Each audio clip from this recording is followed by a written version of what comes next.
We're driven by the search for better. But when it comes to hiring, the best way to search for a candidate isn't to search at all.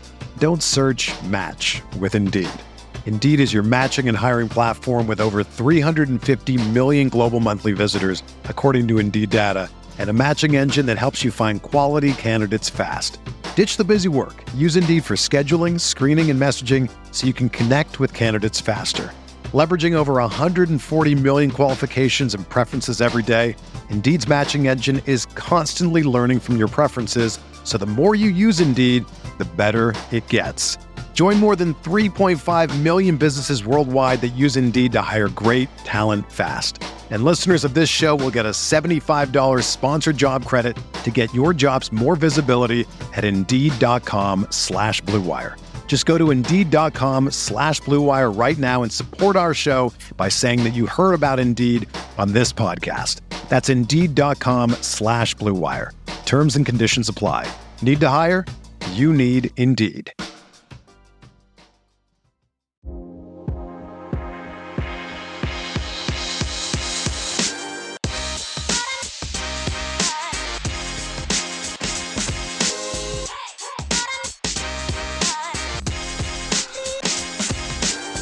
What is up, Cal fans? We are depressingly back. And this is going to be an apology episode brought to you, of course, by the Golden Bearcast, proud partner of the Blue Wire Podcast Network.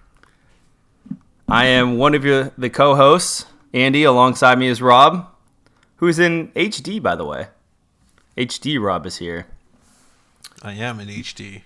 Well, let me just start off by saying this will be a depressing episode in which we'll probably have to talk about a lot of things that are pretty big downers. Yeah. I think ultimately I came on this last week when I was in Orlando, and I said that there was no way that we were going to lose against Colorado, particularly because they were the worst team in the Pac-12, and they were turning over their coach. I should have known better. We never win out of the bye week with Wilcox, ever. So why would I think we would win? Nope. That was dumb. I don't know why. Absolutely. And then everything I said about a bottom team that was 0-5 turning it around under another coach. You know, it's hard to actually understand. Did Colorado turn it around, or did Cal just show who they really were? Both? Is that a cop-out answer? Yeah, you're definitely giving me the get out of jail free card with that. I mean, but relatively speaking, I think it is both, right? I mean, I don't know if you watched like the very beginning of the game, but like they were, or I don't know when they showed it, but like what they were showing was like Mike Sanford was like going out to the frat houses, like the frat row, and trying to galvanize like some of the frats to come out, you know, to the game and support the team and whatnot. And I think that's a big tell. Like if your interim head coach is doing all that just to get the fan base galvanized a little bit, saying, look, like it's not great right now, but we're going to still like, you know, put out our best foot when we get out on the field. And he did that over 2 weeks. And I think that they bought in, and I don't know, maybe they showed the tape of like us losing to Arizona last year and be like, look, they were winless and here's the team that we can get them.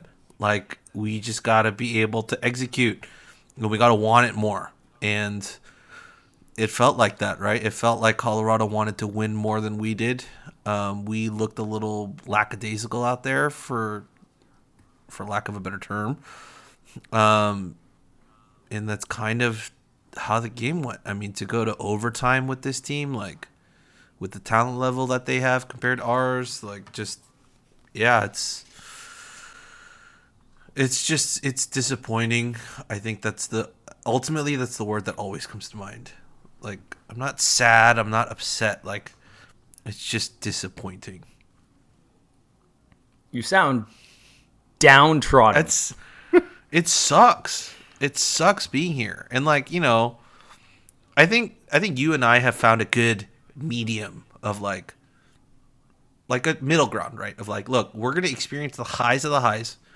We're going to experience the lows, but like we won't let the lows affect us to the point where it's like devastating our day, devastating our week, right? We've experienced enough Cal seasons and like letdowns that we found a good cadence of how to process these losses, process like a down season, and then kind of just like move on with our lives without it having affecting too much. But this type of loss is just like, I tried my best not to think about the game. I stayed off Twitter all day yesterday. I didn't dive into the comment section of the site at all, and overall, I had a pretty good day.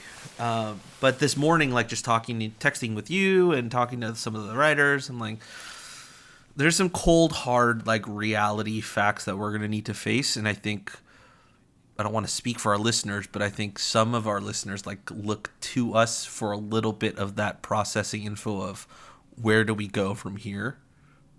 And that's kind of what we're going to have to talk about. Like, ultimately, I want to talk about the game first, then, because I think that former question is going to be the bulk of our conversation. But we still need to hash out what we witnessed on Saturday afternoon. Well, you give me way more credit than I'm deserving of, because I was also downtrodden after that game.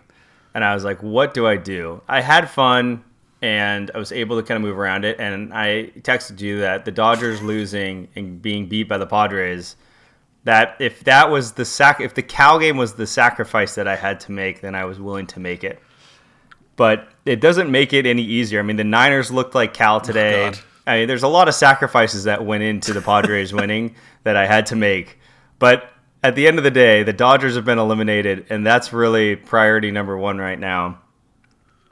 But I woke up this morning and felt just terrible. I mean, it was like I couldn't believe it. And I rewatched the first half. You rewatched the first half?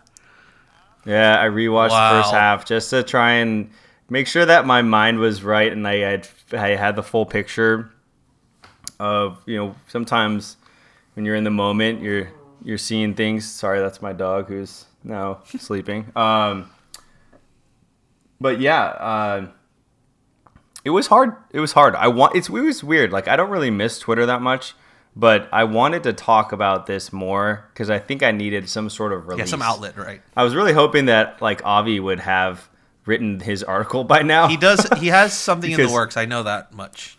I don't know if it'll be out by the time people are listening to this. Yeah, I was really hoping to like have something to engage with.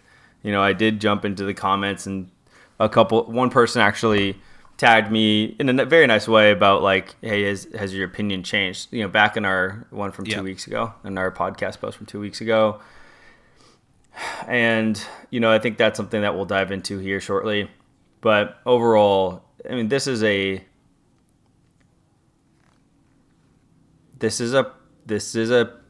program killing loss. It is a regime killing loss. There's no other way to put it. And like, I also think we need to acknowledge, I was very adamant that down 40 players, that going to Arizona, that's too much adversity for any team to overcome.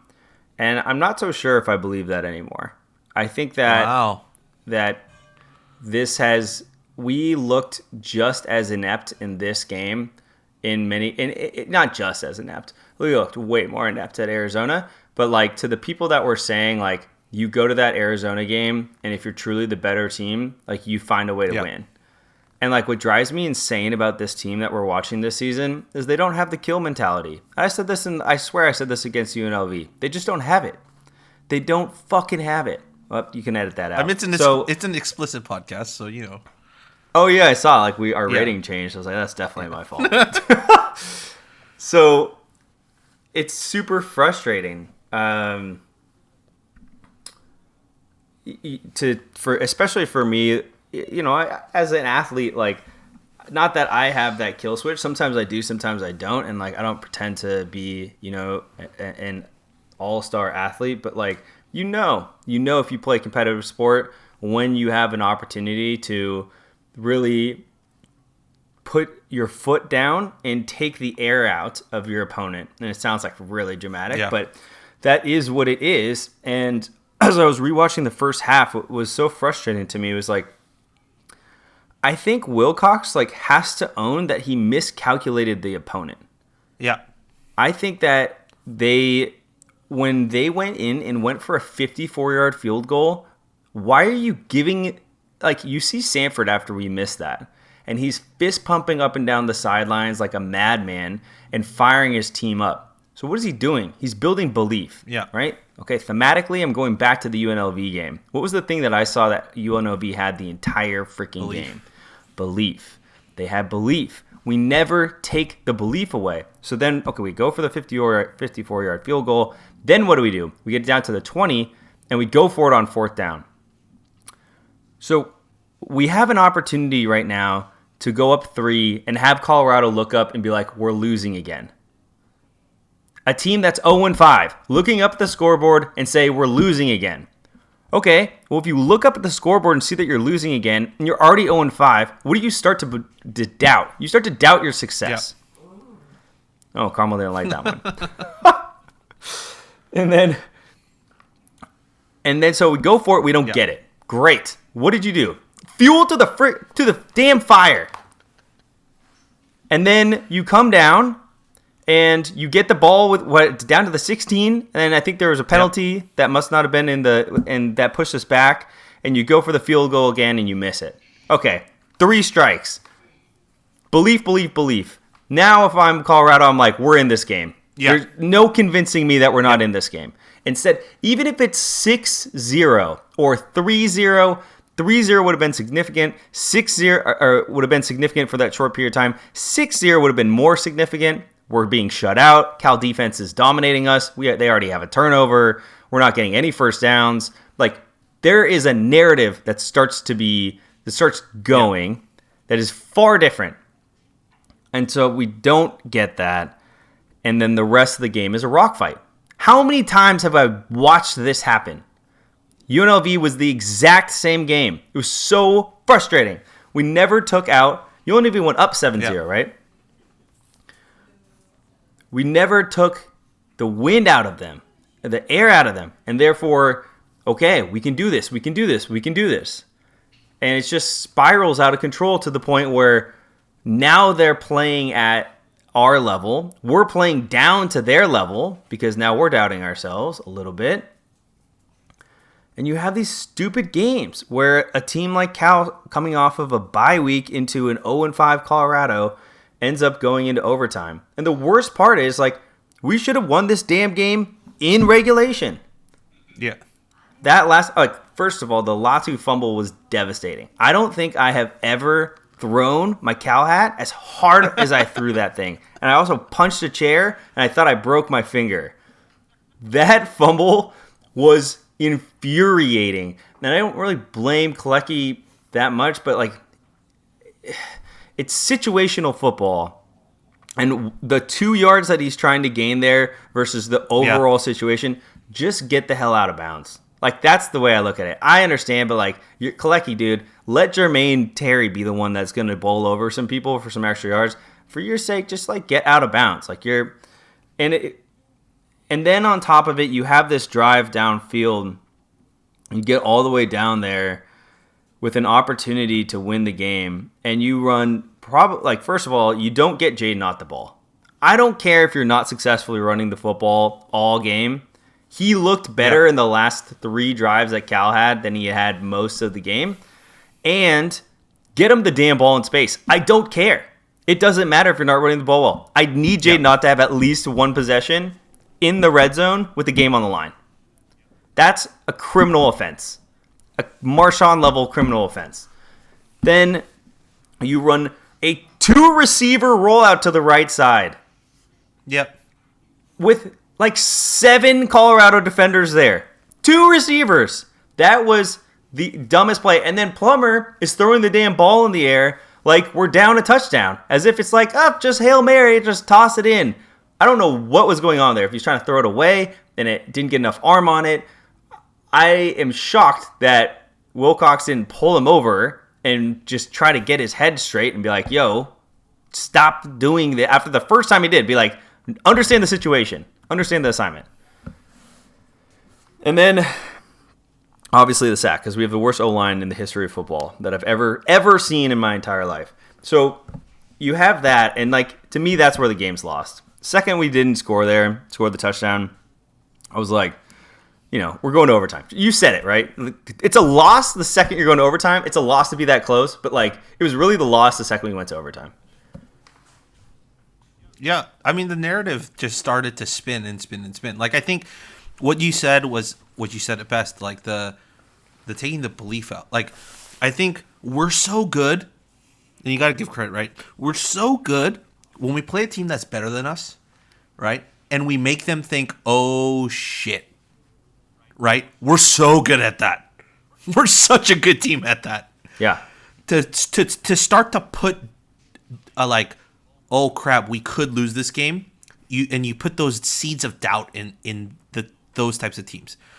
But the opposite end of the spectrum, what you're talking about, is what we're so bad at. We don't know how to come out at a team that thinks they're going to lose. Right. We only know how to attack teams that think they're going to win. Right? And I think that's kind of what you saw in the UNLV game too. Is that team had belief the entire game, and then we started to turn it up, and we started to be like, look, they to the very end was just we got this. The Mason Starling overtime catch was probably for me the microcosm of that. It's just lackadaisical. I caught the ball. No one's gonna tackle me. Like I'm not like just it's here. Like I'm landing and like not considering like someone's going to try and tackle him or anything of that sort. To not, yeah. And it's just to say like to not, and the thing that I was so pissed about that play was, first of all, as a receiver, I know that you can read when a ball is being zipped at you versus when it is being floated in your direction. That ball was floated in his direction. Floated. It was also not high. So all he had to do was he should be running towards that football, because how are you so confident that that's not going to be intercepted on a ball like that with that little on it? I mean, you're taught to move towards the football, and you're taught to attack the pass. He just attack the sits ball. there for ages and ages, and then holds it out like a birthday present. Like, he needed to take a half a step or turn a shoulder, and that's a touchdown. But still, the crime is the overtime. We lost. You know what I mean? Absolutely. It's like, even that play and, like, Kalecki not catching it on the fourth down play, it's like, we could have bailed ourselves out of that situation, but we had the opportunity to never even be close to that situation to begin with, and we just don't take it. And I think that's what's so frustrating. Honestly speaking, the gut feeling of me looking back at, because I was on the live stream with Christopher Zhang, and I remember the first drive of the game. Right, we get the ball, and this is kind of where the inklings started to set in my stomach of we're gonna lose this. Is first down, you hand the ball off to Jaden. What does he do? He runs it, gets you 10 yards, another first down, right? What do we proceed to do? Pass. And then we're out, and then we're punting. And that's the moment where I was like, oh, God, this game plan's done. It's absolutely done. Like, he ran for 10 yards. I think a lot of football fans that have watched a lot of football in their life, like what would you do in that scenario if you're the offensive coordinator? I think most of us would say you run a hurry up and you just run the damn ball, because they gave up 10 yards on the first run, and now you're just going to push that until it stops working. Not trying to do this galaxy brain stuff of like, oh, now they're worrying about the run, so now we're going to pass. Like, if you ran a play action off of it, like, let's say on second down, because now they're like, oh, they're going to try and run down our throats, that works. I'm fine with that. You're keeping the defense honest. But then you go like empty set, or you have pistol and you like don't even look like you're going to run. And then you just start throwing passes left and right. And then like Plummer did not have a good day passing the ball either. Like whether it was I mean, you saw the brace on the knee that he hurt, right? Or the leg that he hurt at the Washington State game. So, like, whether that was, just throwing off his rhythm, maybe he wasn't able to put pressure on that on that foot. Who knows? But like his throws, some of these were just like thrown way above, way outside. Like, it's just the timing and the location and the placement of some of those balls were just off. Like, even the Mason Starling throw, like, I have seen him zip those types of balls in, like just beeline, because there was no one to throw to, or there was no one in front of him. If he beelined it, like, that's just a catch in the chest, right? But like, even that, he was moving and throwing, and I think that's maybe what threw him off. Like, of course, we won't know the injury details, but like, all of those things combined just started to creep into your, mindset of just going, this is not looking good for us. The defense held. The defense held and held and held and held and held until it finally broke. I honestly, I cannot blame the defense for this game. They did exactly what they were supposed to do. They got you enough stops, enough turnovers, like enough moments for you to be able to do something with it. And then you just come out there and then you give Jamison Sheehan basically an NFL Combine look. Like, I love that. One of the recaps was like, I think Ferrata wrote this. He was like, Jamison Sheehan still is a candidate for postseason honors. It's like, fuck's sake. Yeah, I mean, that's it. It's just, this is the crux of this team of the last 2 years, which is the defense comes out, smacks the opponent in the face, and says, we're going to stomp you today. And the offense goes back out and was like, just kidding. We're super on board for you to continue to get more shots at us. And it is so hard to watch because you as a fan, I mean, if you were to tell me that we were going to go out there, we're going to go three and out their first 2 possessions and then throw an interception in the other one, and we were going to get like near red zone on every single possession, I would have thought we were up 10-0, maybe even 17. And like, that's exactly what it should have been. That's exactly what probably the team that plays Colorado next week will do to them. And I like appreciate Sanford and what he's doing for the program, but like, this is not going to age well. I cannot imagine that this ages well. I don't think that the team that gave up like hundreds of yards to Air Force has all of a sudden turned a corner with a new coach. It's just not plausible. And yeah, I mean, you saw like even Colorado on offense, right? They were throwing everything like at the wall. They were throwing trick plays. Like, first drive, was it the first drive or their second drive? They just come out and just throw a 40-yard bomb, right? Just attempt it. And I'm like, oh, it's going to be one of those days. They have nothing to lose.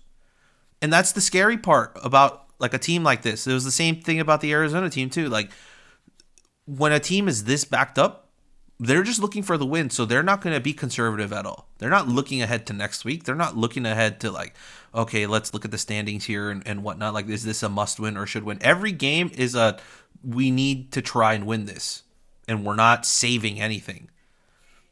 And then it got everyone galvanized, like the trick plays and everything. Granted, one of their trick plays didn't really work out, but sold out. It just gets the fan base up and excited. And it gets you a little bit out of your seat. There's a little bit more electricity running through that stadium that afternoon. And credit to those Colorado fans for showing up and like being awesome to see. Yeah, it really was. It was pretty impressive. I mean, we've seen 0-2 Notre Dame and an 0-5 Colorado out attend us at any of our games. Yeah. And that's, I think, says a lot about where we're at as a football program. All right. Let me run through real quick. Oh, so I think so. Do we have any questions about the game? Like, Cal's only road win in overtime in its program history was 2011 at Colorado. Yeah, I think so. Yeah. Tedford's Yeah, last. was that the? Yeah. But I thought that was pretty. In his last few seasons. I thought that was pretty crazy. Um, Actually, I think I remember that. yeah, game. I mean, there's some random stats, but like it doesn't really matter because ultimately it was an embarrassing loss. So I'm not gonna go into that. Questions. I mean, of course, this is one of those games where everyone is gonna like wants to chime in.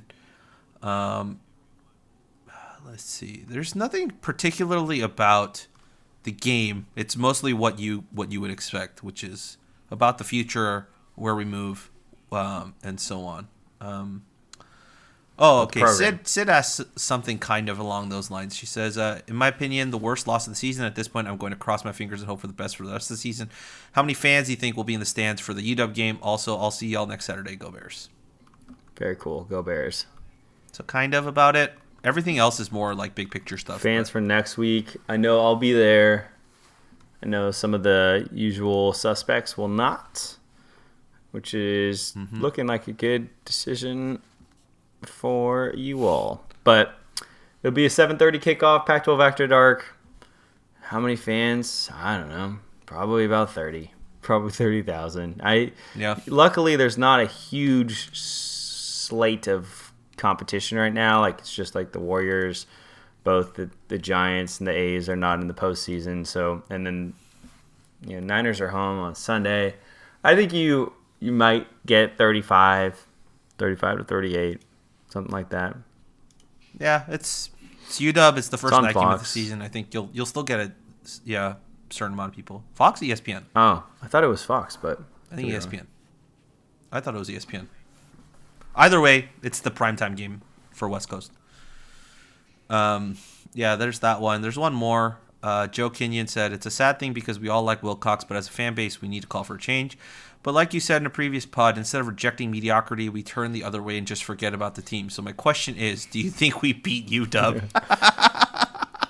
I mean, yeah, I watched that UW game, UW Arizona. Their defense is not good. Yeah. But No. It just doesn't follow the game script that I like. Look at what Colorado did. Colorado, in my opinion, like their game plan was pretty simple. They're going to sell out against the run and try to disrupt our O-line as much as possible. Which is exactly what happened. Ultimately also said, we're going to make you win this game by passing the football. And we couldn't do it. So even if Washington's defense is bad, that game plan is very simple. So if that game plan has been successful, Washington State executed that, Colorado has executed that, UNLV might have executed that. Like, at this point, it's like, great. If I'm watching them, I'm like, this is easy. I just got to send additional pressure to get pressure on the quarterback. As soon as Plummer starts going the other way, bad stuff happens for Cal. And as long as we keep Jade not contained, we're going to win this football game. It just doesn't follow the game script. So it's very hard for me to look at this and say that Cal can beat a UW team that I think is pretty vulnerable to a degree. They're not great. They're not elite. Yeah. This isn't elite UW. This is a beatable team, especially at home. Yeah, I think the one thing I'll say, I'm not sure if we'll beat UW or not, but I did say yesterday, like UW, Oregon, SC, UCLA, because they're good right now. We're beating one of those teams at minimum. Like, that's just Wilcox's narrative. There's always one of those games that we don't think we're going to win because we look so outmatched, and then we somehow pull it out. I guarantee you we're getting one of those wins this against one of these teams. That doesn't help the overall like trajectory of the season, but it's just in the cards, and it's just how the Cal teams have played over the last 5 to 6 years. That's a good point. I think that's 100% accurate. But I still think like our ceiling on this season's 5-7, maybe. I mean, 4-8. the floor has dropped to what, 3-9, right? The floor has dropped to 3-9. Yeah. So, yeah, there's that. I mean, Do you want questions, or do we want to go with like a little spiel on where we go from here and just your thoughts? Yeah, let's do a couple questions to guide us. I'm just going to go in order. All right. That cool with you? All right. Yeah. David Freed tweets at us. Troy Taylor 6-0. All right. Then our friend Gerardo messages us. I know you guys don't like the backup QB conversation, but the sentiment with Milner was that Musgrave got his guy. When do you see it? Our wide receivers are the best position group, but Plummer spends more time spiking the ball a few yards in front of them than hitting them in stride. I never really thought I would be out on Wilcox, and yet here we are. He hasn't elevated the program. It sucks to say that the Dykes era at least produced some fun and excitement. Go Bears. Go Bears. I don't know, man. The backup stuff with Kai, like you saw him in camp. Plummer to me is clearly better. I still think that the level of difficulty on the throws that Plummer is asked to make is higher than what we were seeing with Garbers, and I believe in his capability to make those throws. At the same time, I just don't know. It'd be one thing if Kai was like super mobile, then I would say, yeah, he like gives you a wrinkle that you don't already have, and that would then, at a time where you have a terrible offensive line and you've scored 2 touchdowns in the last 2 weeks, yeah, you probably go for that because you just try to find a wrinkle that's different. But if Kai is 96% the same and younger and more inaccurate, like I just wasn't impressed with what I saw at Washington State. Those weren't good balls. Those weren't accurate. They weren't any better than what we've seen. I've been with the program long enough to know that like there's backup quarterbacks that I was working with that people were clamoring for over certain seasons when Riley was at QB, and I was like, y'all are just not in practice. I see these guys throw every single day. Riley is leaps and bounds ahead of them. And like I would tell the guys like in the fraternity, I'd come back and be like, hey, like what about X quarterback? Like, and I was like, it's not even close. It's not even close. So Kai is young. He is young. So it's, yes, he was the choice of Musgrave, but I don't think he's ready. Well, he wasn't really the choice of Musgrave either. Like he committed under Baldwin. I thought he was Musgrave's. Or no, sorry. He committed under Musgrave, but the road work that was done on him was mostly under Baldwin. Yes. I would say the only way I see this happening is if we're mathematically out of bowl game contention. Mm-hmm. Good point. Yep. I could see it happening if we're mathematically out. Because at that point, you're not playing to win games. Right? Like you don't necessarily need those wins. Like you could potentially take the loss and it won't really affect your season because you're already out of bowl game contention. So, yeah. That's the only way I could see Kai being thrown in there and being like, here, get 4 games. It doesn't burn your red shirt. And actually, did he already use his red shirt? He might have already used his red shirt. Yeah, but here, get game experience. Let's see if you sink or swim. Yeah, he's redshirt freshman right now. Yeah. So he's already used his red shirt. So yeah, that's the only way I could see that happening. Yeah, I mean, we can move on to some other ones. Peter messaged us. He says, do we agree that the issues with the O-line stem from poor O-line recruiting in the 19 and 20 cycles where Ryan Lang, Braden Roan, Brian Driscoll were taken in as offensive tackles, and then with Driscoll now playing center? At center? ?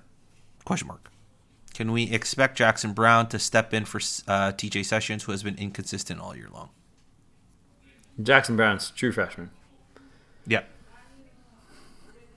Once again, I would say that last part, if we're mathematically out of bowl game contention, I don't see why not. I don't think McClure can have a job come tomorrow. It's Sunday right now. If he has a job tomorrow, I'll be shocked.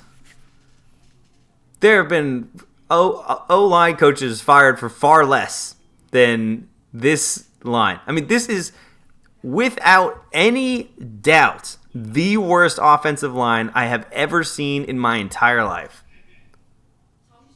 Ever. Period. Like, I don't understand how he could possibly be employed come tomorrow.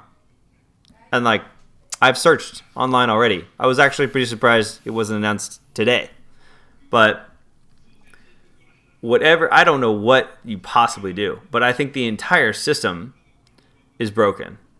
This is a systemic problem, and this system with this line is like watching paint dry. I mean, it is just so vanilla, so boring. I mean, it's not like vanilla in the sense of like what they try to do, but like what ends up happening is the execution part so of it. Bland. So I don't know. I mean, I don't know like, how you fix it. You can't. But like, you have to, if you want to try and salvage this season, you got to try and do something right. Like, I think that's why I brought up the whole, like, why not give Mike Saffel a try at O-line for the rest of the year? Like all of the points on who plays on the line, he's going to be able to coach them up a little bit more in his own style. And who knows, maybe he's picked up some things from Steve Greatwood that he's going to bring in, right? Like, who knows? I don't know. I'm just spitballing here at this point, but that's exactly what I'm trying to say. Is it can't be worse. We're already at the lowest. Can't possibly be worse, right? Yeah. So, yeah, I think so. To go back to Peter's question, this is rock bottom. It does go back to that. It does go back to knowing that the 19 and 20 cycles were going to be integral to a line that was already aging come the 20 season and the 21 season, that we were going to have to replace some of these guys and not recruiting properly. Or, I mean, let's say we recruited properly. Let's say those guys, when we brought them in, were the guys that we wanted and like we had done it right. Then what does that point to? Then it points to the development. Like, it's either or maybe both. But I'd like to think that our targeting of players and like identification of who we want is solid. And if that's the case, then it comes down to player development. Yeah, and we lost Mettauer last season, which hurt a lot. Yeah. We could use him badly right now. I mean, but to be totally frank too, like if he was still here, that really still doesn't alleviate our issues, which are at tackle. Correct. So like, it's does it shore up our guard line? Sure, but like, you could argue that, you know, a lot of the guys on the O-line are better suited at guard than at tackle. We don't necessarily have a true tackle. We're driven by the search for better. But when it comes to hiring, the best way to search for a candidate isn't to search at all. Don't search, match with Indeed. Indeed is your matching and hiring platform with over 350 million global monthly visitors, according to Indeed data, and a matching engine that helps you find quality candidates fast. Ditch the busy work. Use Indeed for scheduling, screening, and messaging so you can connect with candidates faster. Leveraging over 140 million qualifications and preferences every day, Indeed's matching engine is constantly learning from your preferences, so the more you use Indeed, the better it gets. Join more than 3.5 million businesses worldwide that use Indeed to hire great talent fast. And listeners of this show will get a $75 sponsored job credit to get your jobs more visibility at Indeed.com/Blue Wire. Just go to Indeed.com/Blue Wire right now and support our show by saying that you heard about Indeed on this podcast. That's Indeed.com/Blue Wire. Terms and conditions apply. Need to hire? You need Indeed.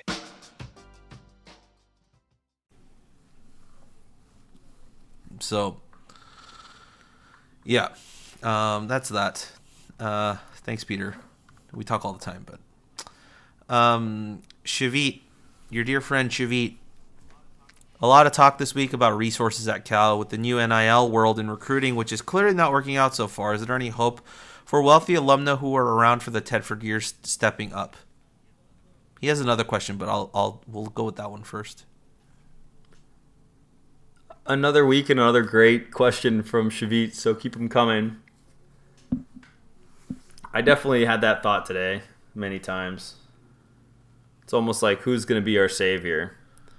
But I think fundamentally, if you think about like what Dykes is saying, look, Dykes' comments I think are largely garbage. Just because it's like, how many times, I don't know, like at least I can say this, like you leave an employer, you didn't have success there, and it's easy to make backhanded comments that are like half true or not even true at all, just to sort of say like to dismiss your failure.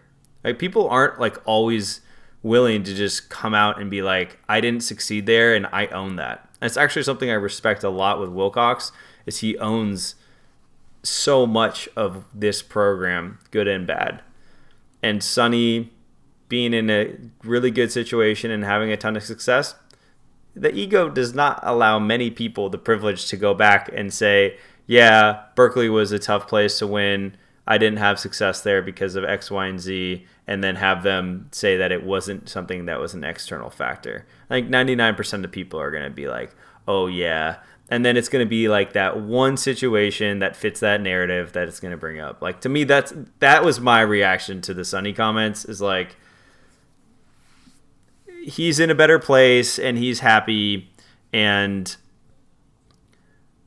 and then also, like, I know Leach had made some previous comments about Cal, and like, of all people to understand Berkeley, like Mike Leach is literally in my, the lowest of low that I would expect to understand that, right? This dude is batshit insane, and I'm not even going to go into his political stances and all the problematic things that are and continue to be Mike Leach. So, yeah, the Sonny stuff. But I think the one thing that view is correct on is that there does need to be sort of a foundational shift in maybe the way we look at kind of this program. I don't know if Cal football was built to succeed in the world in which it is currently existing. Certainly not with this offense. But even more so, if you look at the changing nature, and that's, Shavit, to your question, it's like with NIL and program support being so important. And I mean, let's look at Northwestern. Northwestern's building $1 billion stadium. $1 billion stadium with a B. I mean, just under. Was it 790 million? I don't know, something like that. Yeah, what's a quarter billion? So they understand the investment. Something my dad said, which was really, actually, I thought super insightful, was like, you can see the programs that have looked at football and understand that football drives brand. Football drives your college brand. Football drives your admission brand. Football has an impact across many different areas. And Cal has long taken the stance against that, trying to say we're going to live in this world where we have our cake and we eat it too. We support our football program, and we are an educational institution.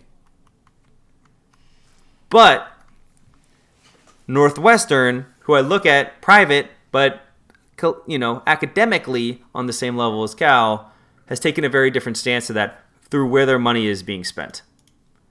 And so I think you have this sort of crux that you have to contend with right now. Whereas, what do we want to be?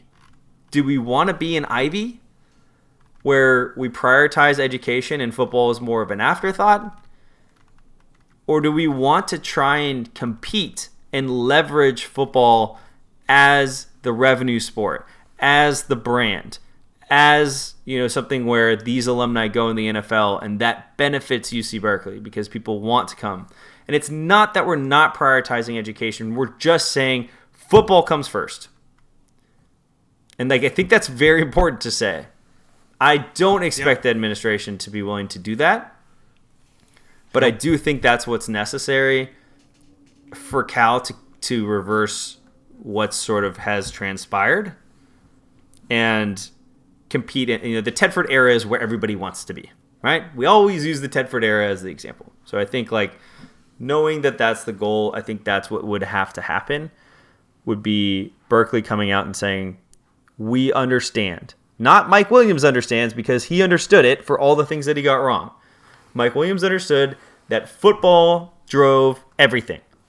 But the university didn't back that up. So the university has to come out and says, football drives everything. It's an important source of revenue for us. It's the main source of revenue for us. And it also drives our brand in X, Y, and Z areas. If they do that, I think then you start looking at this problem a totally different way. You start getting very smart people that are super dedicated to making this happen. And there's no doubt in my mind that Sonny's original inclination on Berkeley, I believe the direct quote was, Berkeley is a sleeping giant, when he came to Cal.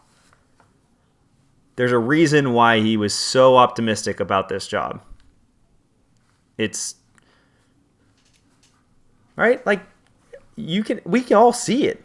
It's right there. There's no competition. It's the only team in the East Bay that's like, it's just the A's, and the A's might not even be here. Like, there's literally no competition. You're in one of the most affluent and beautiful places in the entire world, and you are at the number one public university in the country.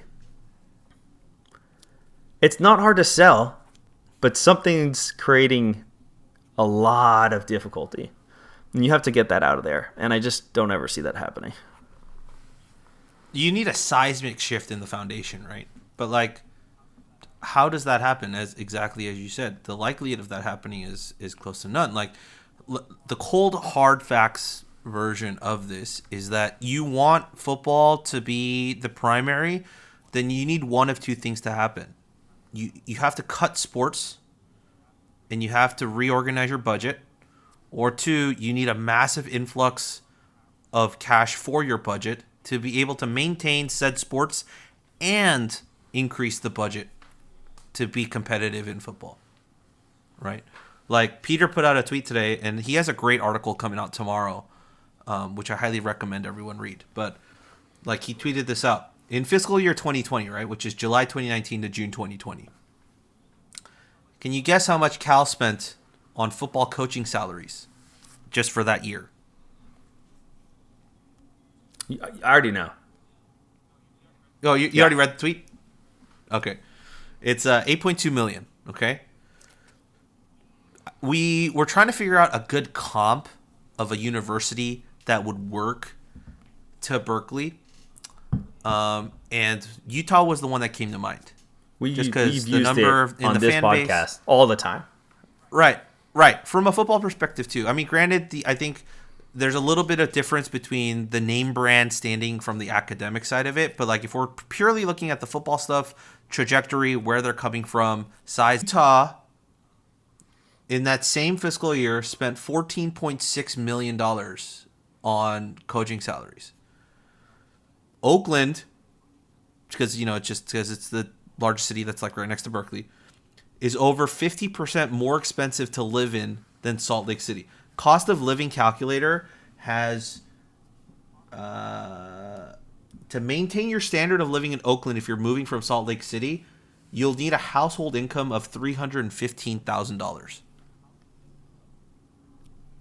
And so we spend a little more than half of what Utah spends, but live and expect our coaches to live in an area that's twice as expensive.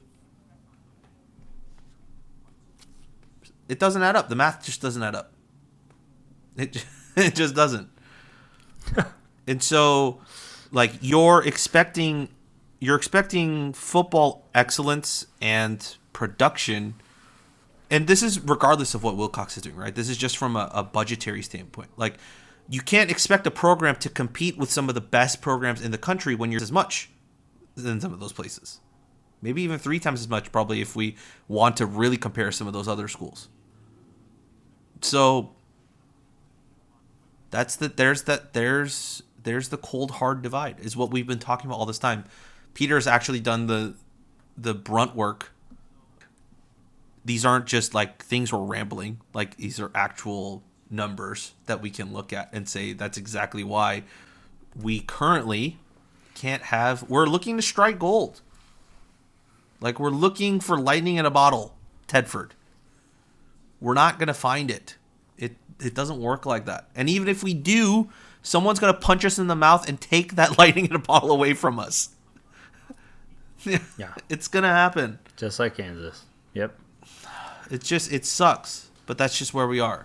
Well, let's take a broader look at like the implication of this loss in the program is hard to downplay. I do want to just like for those that were like, I've seen some pretty hardcore Wilcox defenders flip to the other side and say that he needs to be gone. I mean, first and foremost, Wilcox is not going anywhere. Rob, do you want to tell people why? I think so. Yeah. Once again, I think this was a fan base losing loss with no excuses for this. Like Arizona, we could always toss up to. They didn't have half the team and half the coaching staff. Like that wasn't a career-ending loss. But like this is an era-ending loss. But the fact of the matter is, financially, we're not going to be able to get rid of Wilcox because our dear friend Peter, once again, who wrote this beautiful article that'll come out tomorrow, right? Looked at Wilcox's contract compared to how much it would cost to bring in and how much we're spending currently on coaches. So you'd have to double up that money, right? Because not only are you paying out to Wilcox, but you need to be paying your coaches as well. So I'm just going to read. This is, if you're listening to this on Monday and the article's not out yet, you're getting a sneak peek look. But I'm going to read this word for word. Furthermore, let's assume that his average compensation is Wilcox would be $4.75 million a year from 2027 to 2022 to 2027. On the most optimistic outlook, we assume offset language is 1-to-1, and that Wilcox is able to secure a defensive coordinator job at around $1 million per annum salary. Highest end estimate with Sherman's DC salary being $910,000. This means that until 2027, Cal will have to spend $3.75 million. We will need to make to secure a coach who is at the same level with the staff he will need to succeed at Cal. Would mean the same, if not greater, salary pool. So let's assume a $9.25 million total with a $13 million total price tag. This would mean finding another approximately $5 million a year. One could argue that in lieu of the buyout, Cal ought to save the money by hiring a cheaper head coach, but any fan of men's basketball can tell you what happens when one hires on the cheap for a key sports program for collegiate AD. White King, baby! Yeah. So Wilcox isn't going anywhere, and I think that's super important. And people can talk about Troy Taylor 6-0, and yeah, I mean it sucks. The reality is, Troy Taylor would be a great candidate, and I think Ron Rivera is probably going to be available too. So I think Ron Rivera would also be potentially a fun option as a collegiate coach, someone that could be like an actual like stand-up person version of Herm. You know, that financially would be even worse. Oh, because think about it. Yeah, because not only do you could somewhat argue that like, okay, maybe you get Troy Taylor at a little bit of a cheaper rate and then just say that you'll give him a bigger, you'll hike up his at the extension. But Ron Rivera's salary commitment is going to be absolutely ginormous. So to be paying, we're not going to be paying just $13 million a year. That includes Wilcox's contract. That could probably balloon to a very significant amount very quickly. So you're asking donors not only to pay your former coach for not coaching, but to pay even more so that you could bring Ron Rivera. I guess you could argue and you could convince the high donors that you're paying for Ron Rivera. But like, it's still a gamble. The dude hasn't coached collegiate football in years. Like, he's up there in age. Could he really go through the vigors of college recruiting, especially, with the health scare that he had last year, the year before?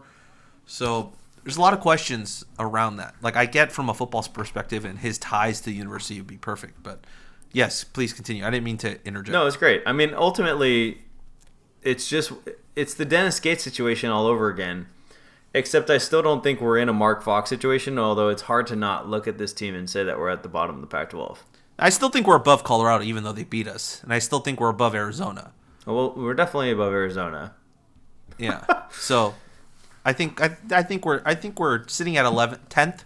10th, yeah. You could argue maybe 9th or 8th, but yeah, 10th. It was truly a regression to the statistical mean, or to like we really just regressed to like where all of the advanced stats were, which is hilarious.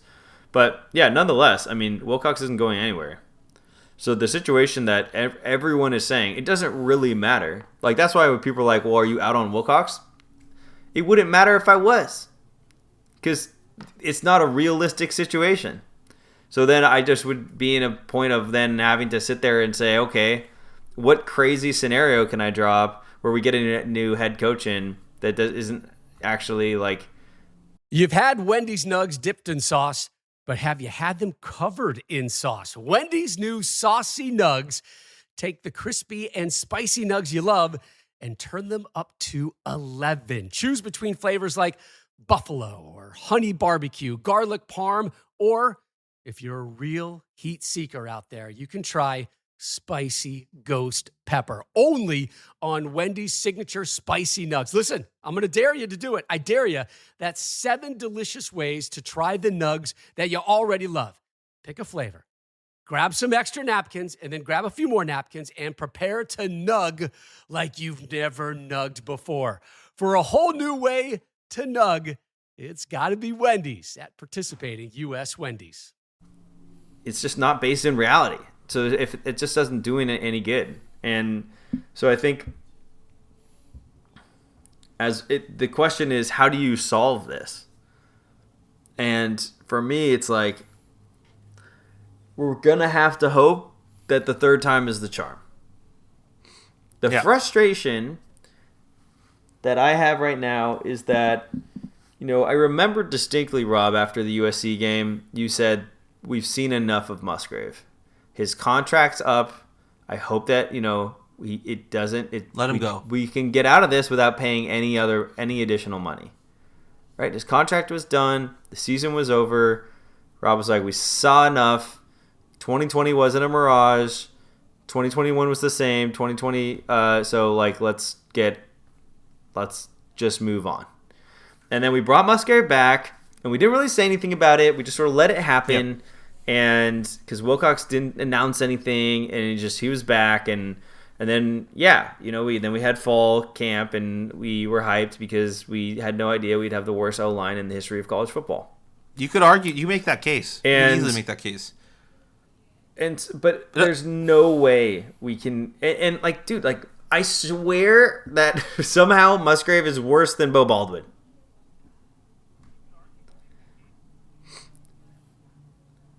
And it just feels like I felt like Baldwin towards the end of his career with Cal was like actually he had figured out how to adapt the offense in enough of a way to the skill set of the players that he was working with. And I think it's something that Musgrave just doesn't do at all. And so, like Wilcox has to own that big time. Like you went out and you made the hire, despite the fact, you know what I did today? It was very fun. I went and read, why was Bill Musgrave fired from his previous roles? The only role that he had any success in that was actually significant was the Raiders role, which he somehow lost anyways, which everybody was upset about Jack Del Rio with. But like other than that, like when he took over the Denver offense, he had one of the worst offenses in the league. And it wasn't working then. Yeah. So like, and my issue with Wilcox is like he goes for these more experienced hires, and I thought like if you actually look at his press conference when he was starting at Cal, man, does he look young. He looks so young. But he's not young anymore. So like lose that mindset. You're an experienced head coach. You're a 6-year head coach now. So now you need to go out and you need to trust yourself. You have proven that you can put together an elite level defense. Sermon and Wilcox are a fantastic combination. Elite level defense led by the secondary. So that is great. You have that box is checked. Now you need to go out and figure it out on the offensive side.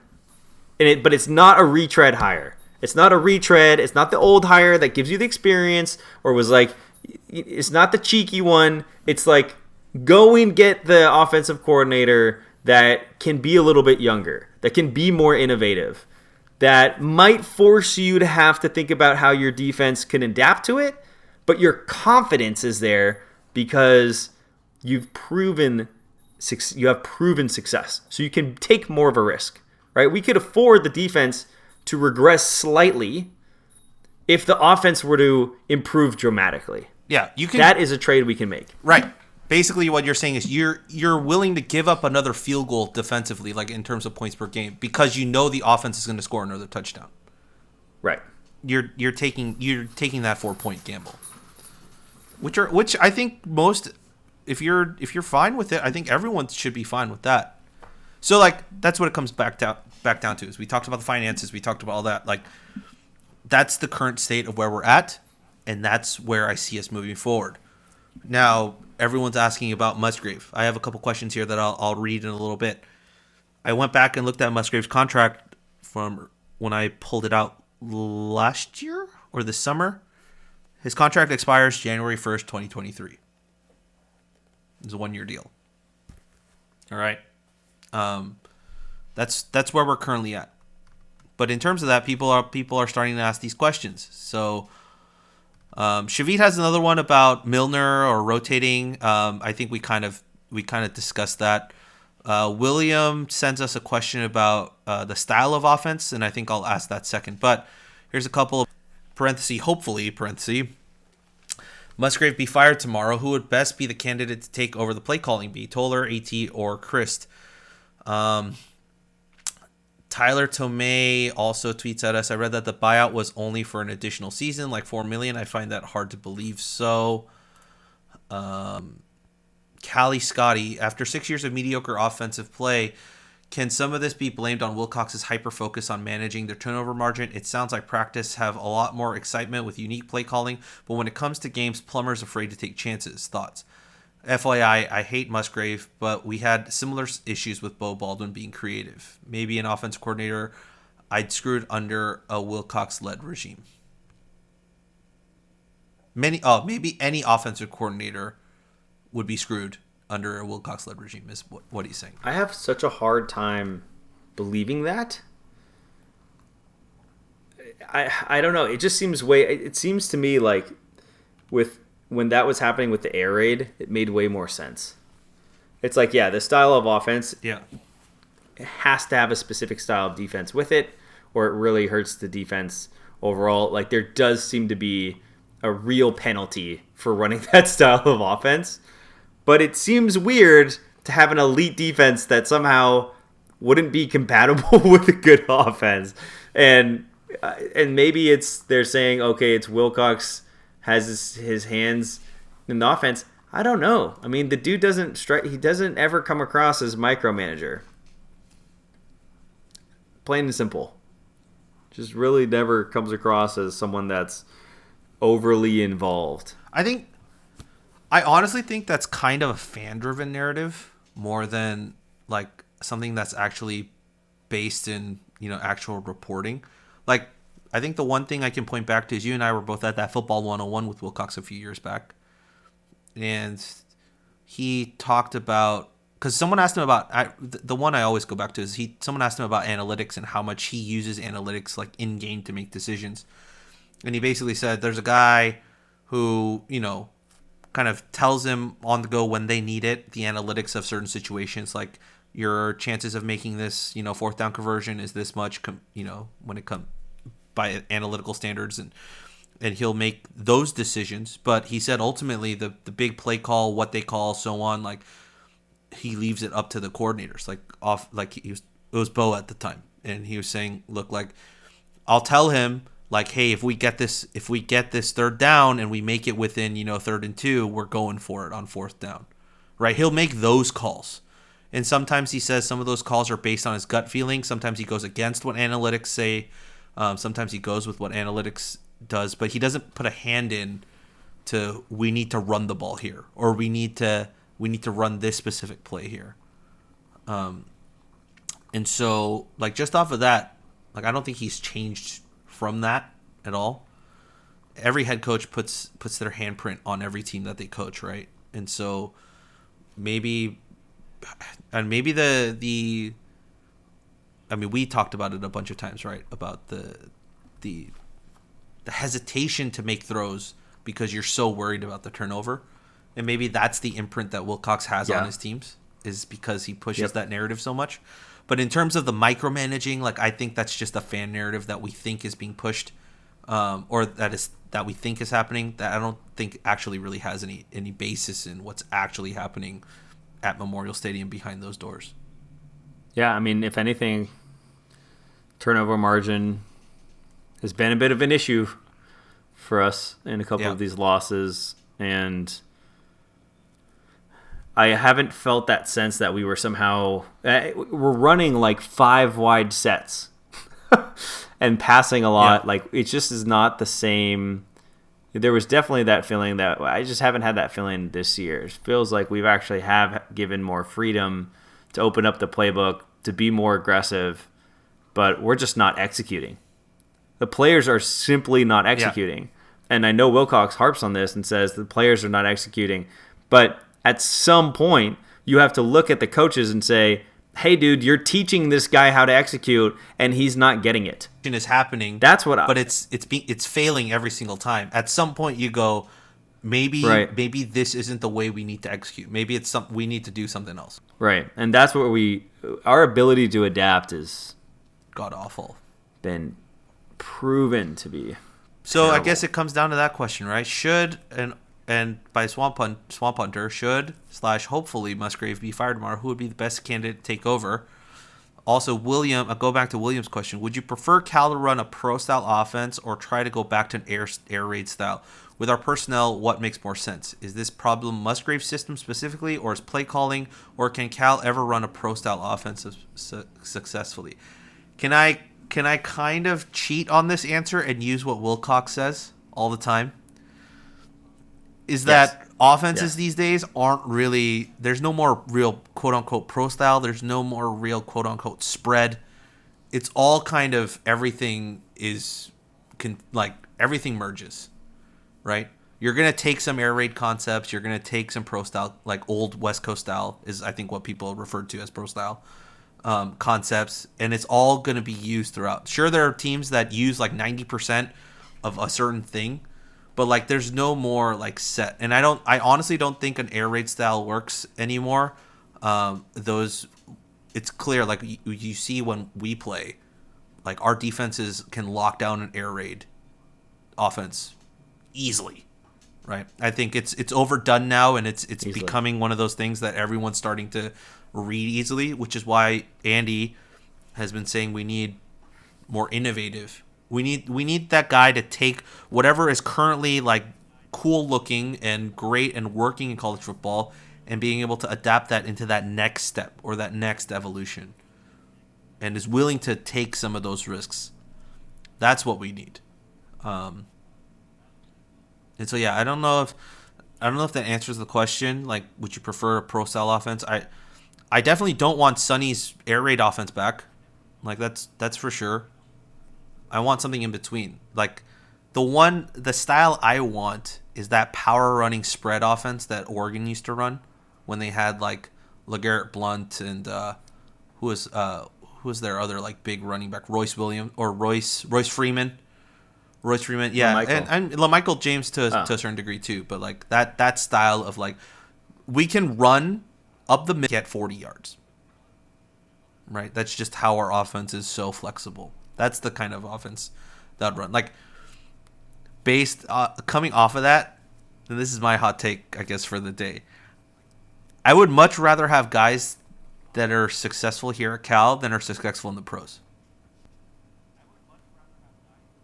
Like, we could talk about Aaron Rodgers, we could talk about like Deshaun Jackson, we could talk about like, Jalen Hawkins or Ashton Davis or all of those guys that we've had success in the pros with, but I would much rather them explode here and like get us to a Pac-12 championship game or like get us that thing than us going like, look, that guy went to Cal, haha, great, awesome, but it doesn't. We can point to that and say that's great, but like we don't. It doesn't like put another trophy in our cabinet. It puts a trophy in the Green Bay Packers. I don't know. I think that stuff matters. I think one begets the other. Like the success of you as a collegiate program would then that the NFL becomes a byproduct of that. But I'm 100% with you, dude. It's like they were talking about the Niners Falcons today and how they're saying that no one really runs the offense that the Niners run. Yeah. And then they're saying that nobody runs the offense that the Falcons run. That's kind of like what I want. Like, I want somebody that's going to do something. Like, I don't want the old, what used to be popular in the 90s. Like, it didn't work when the Raiders hired that old-ass coach. What was his name? And it's not working now. So, no, it was like, remember this dude? Gosh, I can't believe I can't remember his name. Are you talking about Gruden? But he was coach of the Raiders, and his philosophy was like, I mean, Singletary kind of did it too with the Niners. You know, Singletary came out and he's like, "We're gonna do 85 Bears." It's like the NFL's, and it's like no, it's like progressed beyond that point now. So it's, and a lot of people kind of sometimes think, oh, if you go back and you can do this, like it would still work today. Because no one else is doing it. That's their mentality. They're going full galaxy brain. Yes. See, Cromwell didn't like that one at all. So, he's stressing out my mini poodle. But yeah, I mean, I want something that is more unique. And I think like that's the opportunity that this presents for Cal. Is like, there isn't the pressure here to succeed that exists at an Oregon or a Utah or a UCLA or these other schools. So why not bring in something that is far more radical? It's in line with who we are. And it may work sometimes, and it may spectacularly fail others. But I think on the days that it would work, it'd be more fun than being mediocre for 2 straight seasons. Sure. I think you're absolutely right. And even to that degree, it's just like it gives you the opportunity to do something different. It gives you the opportunity to do something that nobody else is doing. And if it were to work, like your ceiling is raised so much higher. Mm-hmm. But yeah, I don't know. I mean, you're also saying in Wilcox, like, you can't miss this. So what is somebody going to do in a situation where they can't miss? They're probably going to make a conservative hire. Yeah. Improve the margins. Because you're not saying, go have fun, kid. Take the Ferrari for a ride. And there's no rules. You're sort of saying, you know, do you have your license? Is there a parent that's going to be in the car? Who's your collateral? Who's make sure to put a deposit down. You know, you're putting all of the rules and stipulations. So it's like, I almost would say Wilcox has job security. He could probably miss on this whole coordinator hire and still be fine. I would want him to go in with that mindset and be like, be free to fail. But there's no chance that we're going to do that. I think Knowlton's going to go in that conversation and be like, you need to get this hire right. And so I don't know. It kind of hamstrings the overall situation. And the last time I asked for a younger, more innovative coach, and I said it was okay and I would be okay if it went the other way, it was like me talking myself into a recruiting first basketball coach who ended up being Wyking Jones, and that was like the worst hire of all time. So that's why none of y'all should listen to me anyways. Like someone asked, I think someone else was asking, like, who would you want or whatever. I don't know who would take over play calling duties if Musgrave were to be fired tomorrow. I think it'd probably be Toller, just because that's the position group that you probably want to utilize the most. With that, I think if you can get someone in as an analyst like a Paul Christ, I think that would help immensely. If you were going to make that change, I think you do that at the same time, right? If you're letting go of Musgrave, you let him go. You bring in a guy like Paul Christ as an offensive analyst, you know, on a 6-month contract, and then you go from there. But yeah, I don't know who would take over this, because it's not like we have guys with other roles. Like, you know, we don't have a passing game coordinator or, you know, a co-offense coordinator or whatever. So Jed Fish would have been a perfect hire. Yeah, except he's the head. Yeah, in no, this sense. But he was like, he was an O coordinator. Yeah, he was available. Yeah, he was a candle. He was a. So yeah, I mean, right now, who would I go for? Like, I think the hot ones. It's like, well, look, we're not hiring a standing offensive coordinator from a Power 5 team. I don't think that's possible.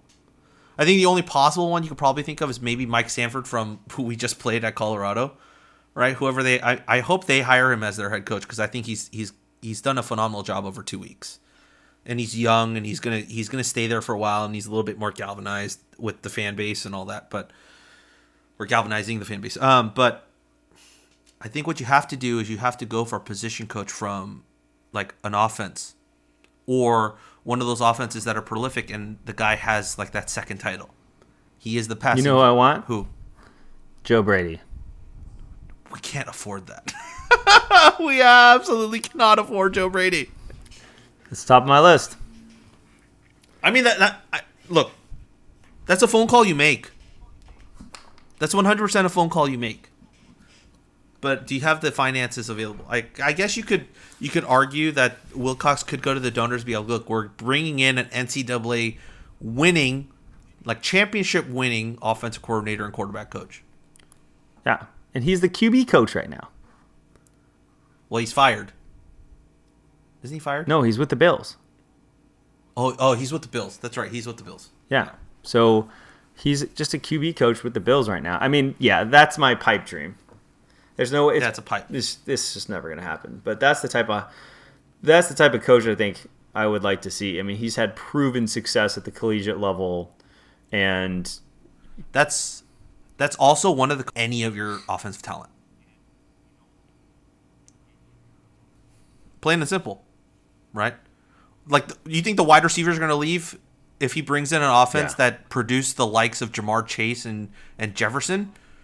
No, absolutely not. Absolutely not. You think the fact that he's sitting as a QB coach right now is insane, but I think it says to me that he wants to stay in the NFL. Yeah. Because otherwise he could have any job he wanted. He could have had the LSU job. If he had stayed at LSU, he could probably have the LSU job. But I think like he could have already come back and gotten a head coaching job if he wanted it. So I don't know. I look at that, but that's where my head's at. Yeah. Got to get it right. Get somebody that's been successful with collegiate recruiting. Understand how important recruiting is to your success. And I think that's why for me, my look. That's a great pull, by the way. But I think who I would look to, I don't have a specific name, but I'd look at just down the list who's creating some of the most innovative offenses in college football right now. Tennessee, Wake Forest. You look at those and you go, look, we can't pull their offensive coordinators, but what can we pull? We can pull their quarterback coach. Like, give them a raise, give them a chance to be an offensive coordinator, and they're coming from such a competitive program that they know the importance of recruiting. So that checks that box. You have a guy who's now won at the collegiate level. That checks another box. He's going to be bringing a playbook that's innovative and at the forefront of college football right now. That checks another box. Mm-hmm. That's kind of the, and they're most likely going to be young. So that's the type of hire and pull you're going to need to make now. I look at it like the Giants hiring the assistant GM from the Astros. Yeah, exactly the same. Proven program that has a focus on development and like scouting. Yeah, and has tasted success. 100% and tasted success, but and he's young. Hungry. Right? And like that's why that model is the way it is in the MLB now, where the VP of player, it's like why Andrew Friedman and Farhan and like all these guys aren't called GMs and and then Scott Harris is the perfect example of like the young 35-year-old that gets hired as a GM, but it's not actually that. It's like that's the type of hire we're asking to make. I think that's perfect. It's exactly that. Yeah, so if you can't call Joe Brady, I think that's the next calls you make, and it makes perfect sense. The last question I'm going to leave you with, Andy, and I don't really want to ask this, but someone asked this, so we might as well talk about it. Scale of 1 to 10, where is Justin Wilcox's hot seat? Probably like a 3. You think it's at like a 3?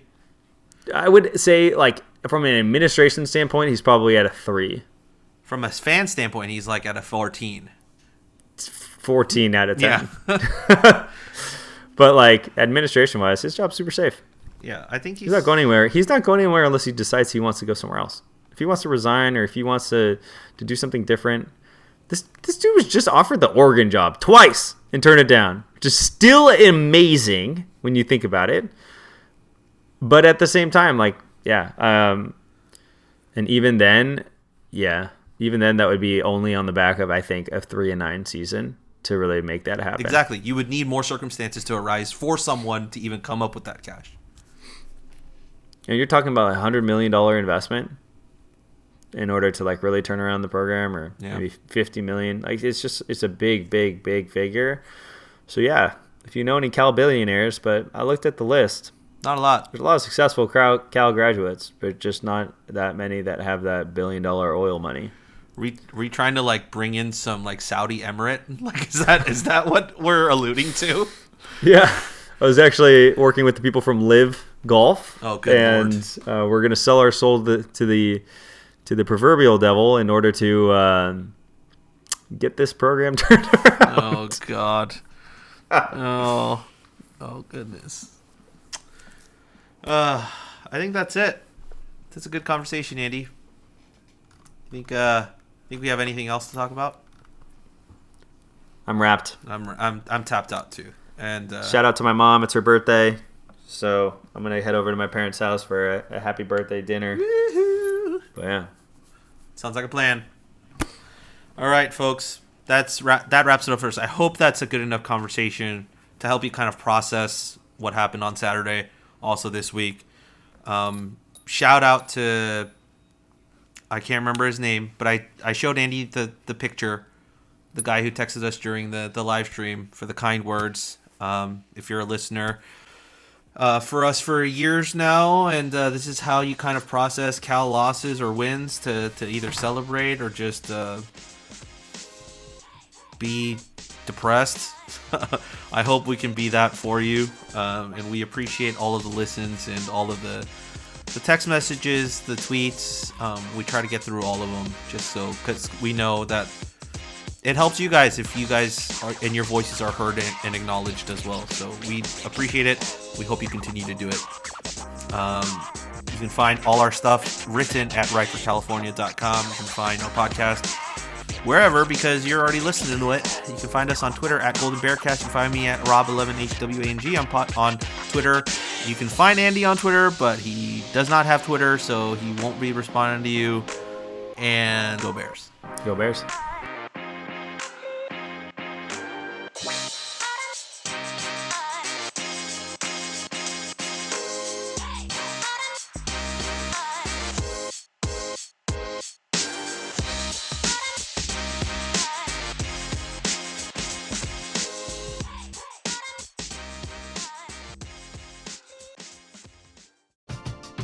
We're driven by the search for better. But when it comes to hiring, the best way to search for a candidate isn't to search at all. Don't search, match with Indeed. Indeed is your matching and hiring platform with over 350 million global monthly visitors, according to Indeed data, and a matching engine that helps you find quality candidates fast. Ditch the busy work. Use Indeed for scheduling, screening, and messaging so you can connect with candidates faster. Leveraging over 140 million qualifications and preferences every day, Indeed's matching engine is constantly learning from your preferences, so the more you use Indeed, the better it gets. Join more than 3.5 million businesses worldwide that use Indeed to hire great talent fast. And listeners of this show will get a $75 sponsored job credit to get your jobs more visibility at Indeed.com/Blue Wire. Just go to Indeed.com/Blue Wire right now and support our show by saying that you heard about Indeed on this podcast. That's Indeed.com/Blue Wire. Terms and conditions apply. Need to hire?